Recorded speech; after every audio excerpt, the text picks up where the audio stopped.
Right, so match number 18 is Rajasthan versus Kolkata. Two teams that are coming into this on the back of a couple of defeats. Clearly, momentum not in their favor. They both will be keen to bounce back fast, and they would want to do it here because this is the penultimate game in Mumbai. We'll talk about that game. We'll talk about the two teams, but first, let's talk about match number 17 as well.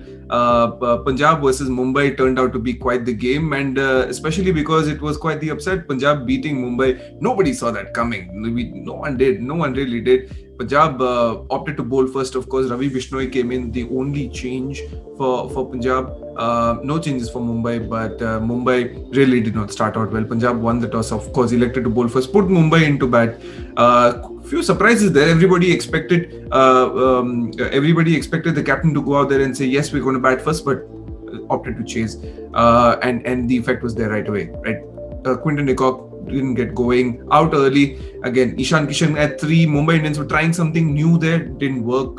Took 17 deliveries to score 6 runs, didn't work. That is something that you don't want. You don't want to start your games. You don't want to start your games slowly. It's something that Mumbai have been trying to avoid as well. To try and get big runs on the board is something that they've been looking forward to, and they need their top order to fire. Didn't happen today as well. They were 2 down for a few, and at the end of the power play, they were in a precarious situation. Not a lot of runs on the board. The ball clearly not coming onto the bat. Not a lot happening for Mumbai. Surya Kumar Yadav came in at 4 and tried to fix the situation a bit. Partnership with Rohit Sharma, the two looked good.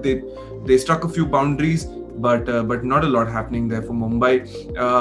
Surya fell as well. In came the middle order. Pollard, Pandya didn't work. Hardik Pandya again falling for just the solitary run today. Krunal Pandya as well succumbing in later towards the end of the overs, and Mumbai could only manage 130 odd. Very uncharacteristic of Mumbai. Rohit Sharma leading the way with 60 odd there, and very interestingly, 5 out of the 7 boundaries that Mumbai struck all came from Rohit Sharma's bat. Not a lot happening, clearly showing that Mumbai's batters really struggled on this surface. They struggled versus this opposition. Couple of good performances there for Punjab. I think Arshdeep was very good the way he came back towards the end. Ravi Bishnoi, very impressive, right? He was somebody that was part of the plans last year, but this year being drafted in first game, did really well. Came from Murugan Ashwin, did a good job, did Ravi Bishnoi, and then the amount of runs that Mumbai put on the board was never going to be enough.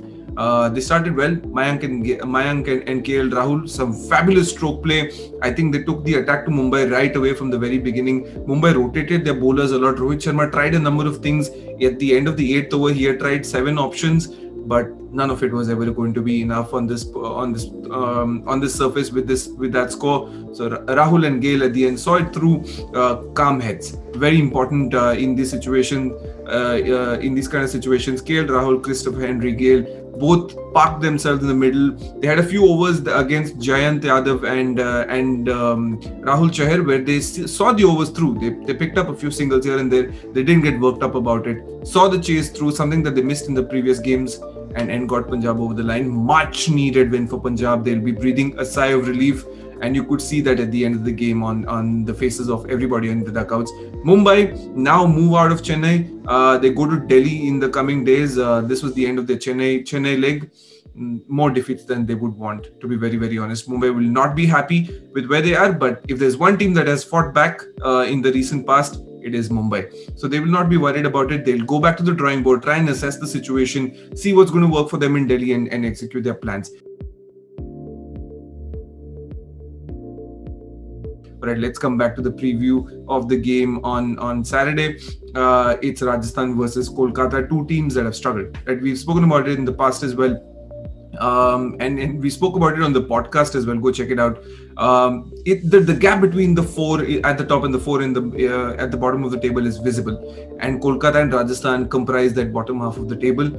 We saw Punjab obviously coming and winning the game versus Mumbai today. Bit of an upset, but the gulf is clearly visible, and I think both these teams, Rajasthan and Kolkata, will be desperate to break out of that zone. They want to sort of go up and challenge the top 4, and it has to start now. It has to begin now.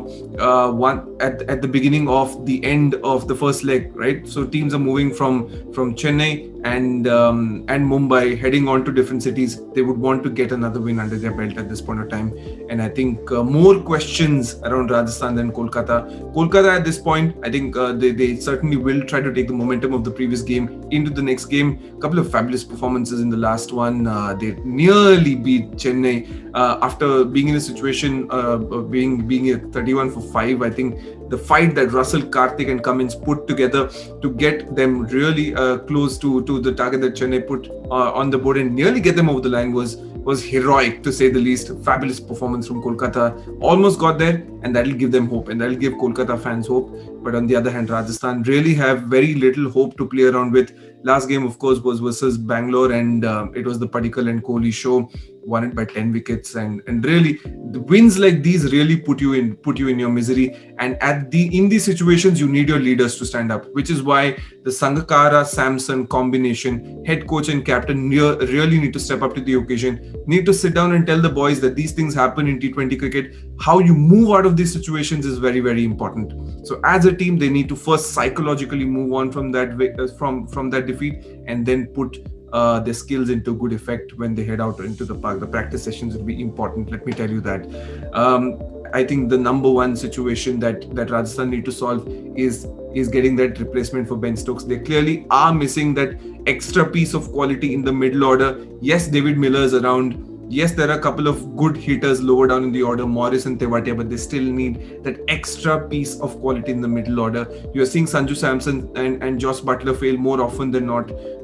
These are kind of players that are not going to give you a lot of consistency. We know that by now. We've been beating our heads over Samson and Buttler being more consistent. But let's face it, the kind of players that they are Mavericks, and you cannot expect consistency from Mavericks. You need somebody who's consistent, who will deliver, and you need to get a replacement. So Sangakkara and Sanju Samson will have a lot of thinking to do.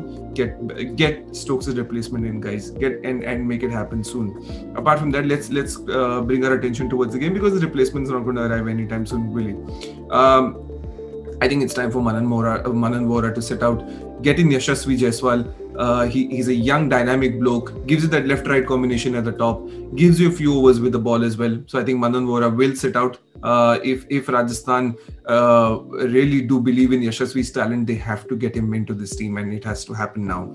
Apart from that, when you look at the batting lineup of Rajasthan, Samson, Miller, obviously we're talking about 3 and 4. Samson, Miller, Dubey, Parag, Tewatia, Morris. This has a good flow to it. So I don't think they should tamper with it, but I think what they can do is fix that hole at the top, which Manan Vora is not really helping at this point in time. So get Yashasvi in, and probably drop Mustafizur Rahman. He's somebody that we all had a lot of expectations from. We still do, but he's not living up to that hype that he's built around himself with his fabulous performances over the years for different franchises. For Rajasthan, it's not clicking at this point. For Mustafizur, get in Andrew Tye. He's got that extra pace. Rajasthan does Andrew Tye. Get him in. He adds that extra dynamic to your bowling as well. Little bit more pace.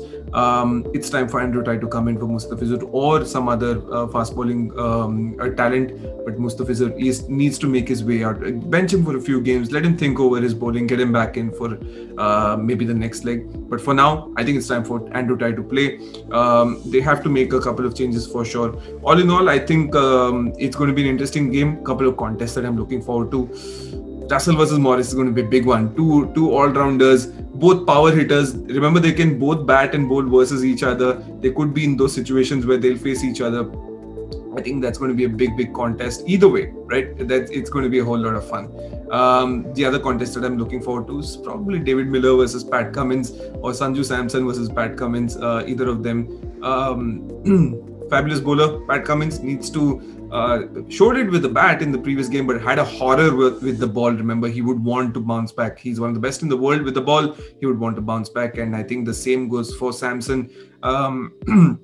He would want to bounce back. I think the consistency factor is a big question with Samson, and it's time for him to sort of get down to business and let the bat do the talking. There's been a lot of talking around Samson. It's time for him to respond with the bat. All in all, I think it's going to be a good game. KKR with the outside chance to win at this point in time, but I will never count Rajasthan out. They're a deadly team. They're a team that's close to my heart, and I think I would never want to count them out.